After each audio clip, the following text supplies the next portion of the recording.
dumako na po tayo sa ating Gospel reading and Gospel reflection sa araw na ito. Ang sulat ni Santiago, Kabanata 3, talata 13 hanggang 18. Sino sa inyo ang marunong at nakakaunawa? Ipakita ninyo ito sa pamamagitan ng wastong pamumuhay na bunga ng pagkakumbabaan at karunungan. Ngunit kung ang naghahari sa inyong puso ay inggit at makasariling hangarin, huwag ninyo iyang ipagmalaki at huwag ninyong pabulaanan ng katotohanan. Hindi galing sa Diyos ang ganyang karunungan, kundi mula sa dyablo, makasanlibutan at makalaman. Sapagkat saan man naghahari ang inggit at makasariling hangarin, maghahari din doon ang kaguluhan at lahat ng uri ng masamang gawa. Ngunit ang may karunungang mula sa Diyos, una sa lahat, ay may mabilis na pamumuhay. Siya'y maibigin sa kapayapaan, mahinahon, mapagbigay, mahabagin, at masipag sa paggawa ng mabuti. Hindi nagtatangi at hindi nagkukunwari, at namumunga ng katwiran ang binhi ng kapayapaang inihahasik ng taong maibigin sa kapayapaan. Ang sulat ni Santiago, Kabanata 3, talata 13 hanggang 18.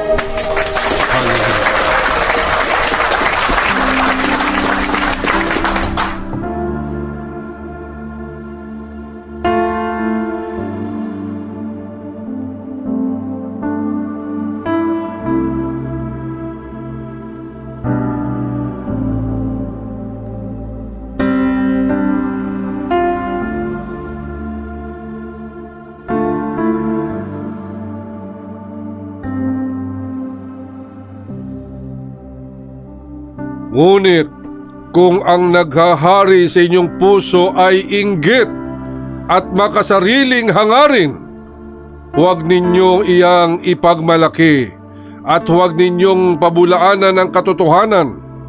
Hindi galing sa Diyos ang ganyang karunungan, kundi mula sa dyablo, makasanlibutan at makalaman.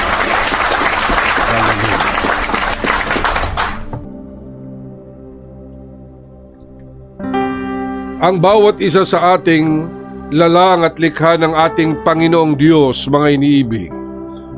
Ang bawat isa po sa atin ay may angking talino, may angking talento, may angking kakayahan or skills na kaloob at biyaya ng Diyos. That is why each of us is unique. Each of us is unique, mga iniibig. Hindi po tayo nilikha ng Diyos na pare-pareho ang mukha po natin, na pare-pareho ang ating kulay, na pare-pareho ang ating mga katawan. Magkakaiba po tayo. What makes us unique from one another, what makes us different from the others, but this is one thing that we all have together. We are all equal in the eyes of the Lord. We are all equal in the eyes of God. Hallelujah. Lahat po tayo ay pantay-pantay sa mata ng Panginoon. Walang pangit, walang maganda, walang VIP o ordinary, walang mayaman o mahirap, nakapag-aral o hindi, may estado sa buhay o wala. We are all the same. as far as God is concerned. Sapagkat tayong lahat ay nilikha ng Diyos sa pamamagitan ng kanyang wangis, sa pamamagitan ng kanyang itsura, at lahat tayo kanyang mga anak. Kanya lahat tayo ay espesyal at mahalaga sa Panginoon.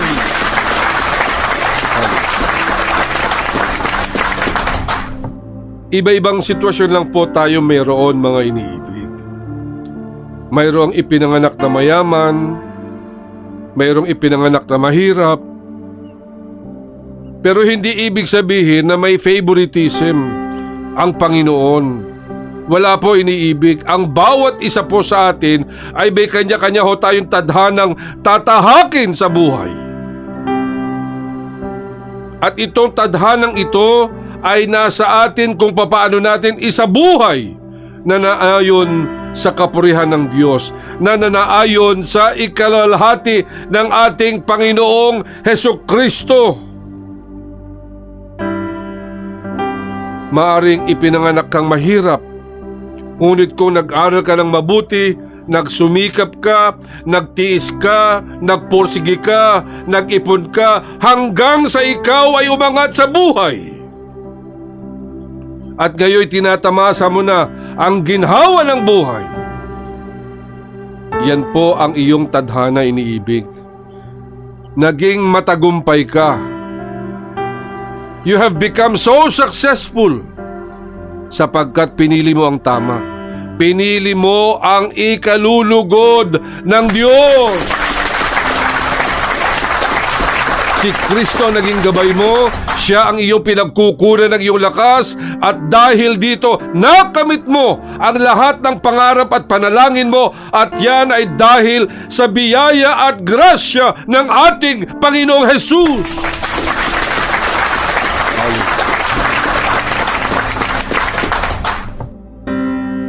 Nang si Jesus ay nagkatawang tao, mga iniibig,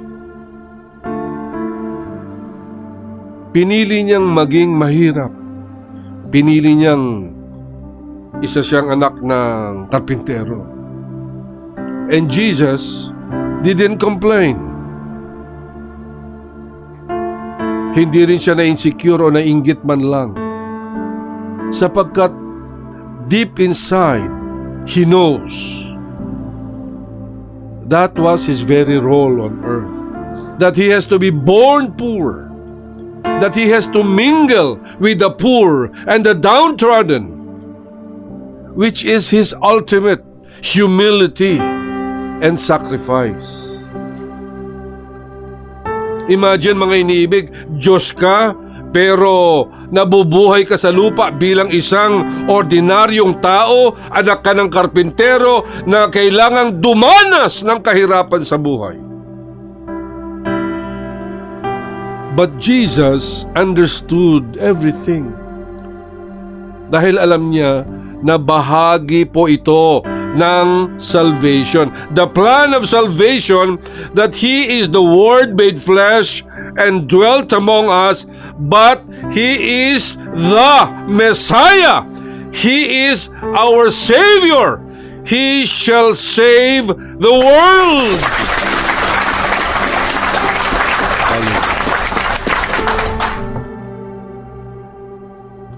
Yan po ang the greatest story about humility o pagpapakumbaba, mga iniibig. Who can beat that? Sino ho ang pwedeng tumalo niyan? Na Diyos ka, pero nagpakababa ka. Who can beat that, mga iniibig? Ang tao po sa panahon ngayon, humility has become a rare value. Ano ho iniisip ng tao?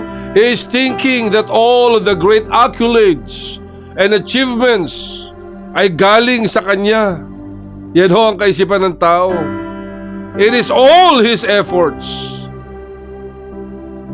Wala sa Diyos. Kanya po ano hong nangyari? Yumabang ng masyado. These people did not realize that their intelligence, their talent, their skills, all came from the Lord. Kanya never credit yourself, mga iniibig, from your success. Never credit yourself from your achievement. Lahat pong yan ay galing sa Diyos. Lahat pong yan ay galing lahat sa ating Panginoong Hesukristo. Sapagkat ang iyong talino ay bigay ng Panginoon. Hindi sa iyo yan ang talinong yan. Ang iyong pagsisikap ay bigay din ng Panginoon. Sapagkat kahit anong pagsisikap mo, kung wala ang pahintulot ng Diyos, walang magiging bunga ang pagsisikap mo.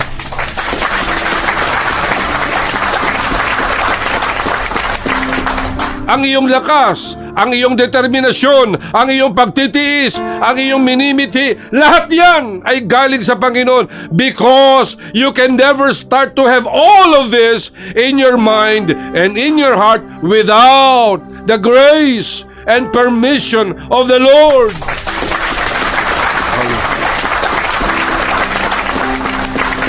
Kanya lahat po ng bagay na iyong pinasya, lahat ng plano mo, at ng direksyon mo, lahat yan, ipinahintulot po yan ng ating Panginoong Hesukristo. Isa pa hong maling kaisipan na dapat nating itigil, mga iniibig, is never complain yourself to others. Never complain, never compare yourself to other people. Wag na wag mong ikumpara ang sarili mo sa ibang tao, because this negative and evil thought will bring you down. Dito ka magsisimulang magkakaroon ng insecurities at inggit sa ibang tao, na dapat mong unawain at intindihin na iba't iba ang tadhana na ibinibigay sa atin ng Panginoon. We have our own personal destiny. Iba-iba ho tayo ng landas. Kanya yung ating pong pag-compare sa ating sarili sa ibang tao, mapapahamak po tayo dyan. Gayun din po sa mga magulang. Stop comparing your children. Sa mga magulang po na ikino-compare ang mga anak nila sa mga pinsan nila. Mali po yun. Magkakaroon ho ng insecurity at inggit ang batang yan sa mga pinsan niya. Because the moment you compare yourself to others, dito po pumapasok ang kapangyarihan ng kaaway, mga iniibig. Masaya po ang dyablo dyan, because you are now beginning to harbor or harboring jealousy and envy sa iyong puso. Envy in your heart, that you will develop hatred and animosity dyan sa puso mo. Kanya sa mga tao pong ganyan, tanong sa kanyang sarili, bakit si ganito matalino? Bakit si ganyan may achievement? Bakit si ganon may successful ang kanyang buhay? Bakit si ganyan nakapaglibot sa abroad? Mas mamahalin ang gamit, mas magarang bahay, mas malayo ang mga narating sa buhay, etc. etc. Ito po ang mga laso na bumabalot ngayon sa isip mo. Negative thoughts that make you insecure and angry. Kanya never ever compare yourself to others, mga iniibig, sapagkat may tagumpay ka na wala rin naman sa kanila. May mga achievements ka din na wala rin sa kanila. May angking talino ka din na kaiba sa kanila. May mga talento ka din na wala sa kanila, because you are unique. Everyone is unique. They are unique. So there is no reason to compare yourself to others.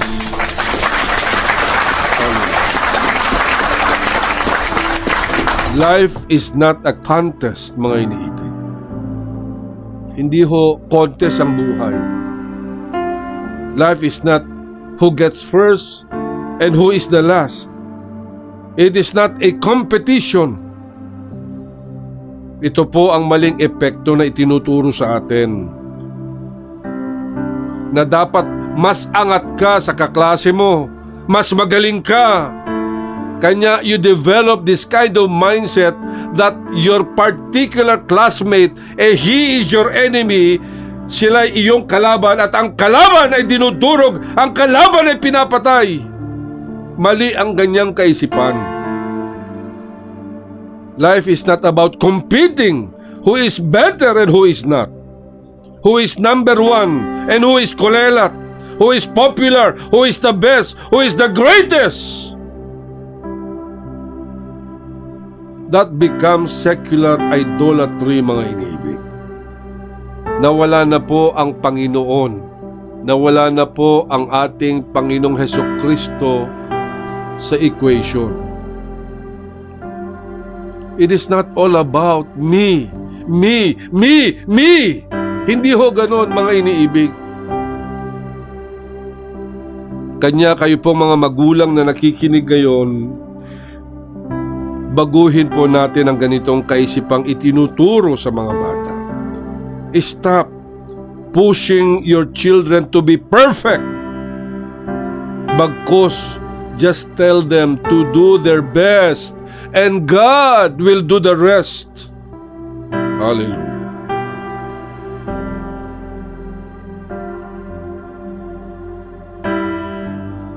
Sapagkat kung lagi hong kompetisyon ang itinuturong value sa bata, if this is the mindset of a child, there will be endless competition.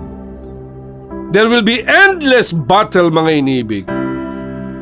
And these children, they will carry this in their life until they become adults later on. At pati sa kanilang pamilya, madadalaho nila ito. Sa kanilang mga kaibigan, that I am better than you, that I am the best compared to you.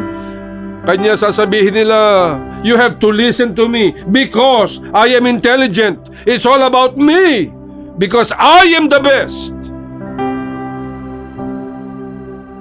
Life is not a race, mga inibig. Life is not a contest. Hindi na po uso ang ganong kaisipan. But life is about compassion. It is about caring, sharing, and giving. It is about bequeathing your love towards another person. Yun dapat po ang nakatanim sa isip at puso ng bawat isa po sa atin. Kanya magulo ang mundo ngayon, mga iniibig.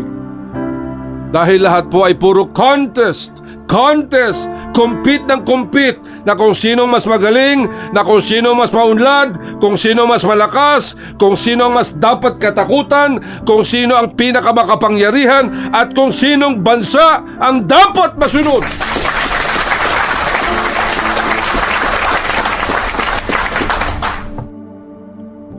Ganyan po ang nangyayari sa mundo ngayon. Dapat ho, it's the love of Jesus ang namamayani sa ating puso. Pag-ibig, pagmamahalan, pag-unawa, paghabag, awa, pagtutulungan, pagkakaisa, at hindi ho kompetisyon.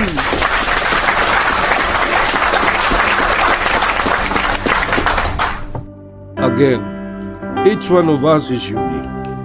Unique in many aspects. Kanya, do not compare yourself to others. Iba-iba po ang kapalaran at tadhana natin. At sa lahat ng inyong tatahaking landas sa iyong buhay, don't forget, huwag niyo hong kalilimutan, always bring Jesus Christ with you. Kasama mo dapat lagi-lagi ang Diyos. Your intelligence, your creativity, your talents, and your skills are all useless if Jesus Christ is not your companion. Mapapahamak ka lang din kung ikaw ang magpapatakbo lang ng iyong buhay at hindi ang Diyos. Believe in yourself, mga iniibig. Believe in your glorious destiny to become great someday because you are born a winner.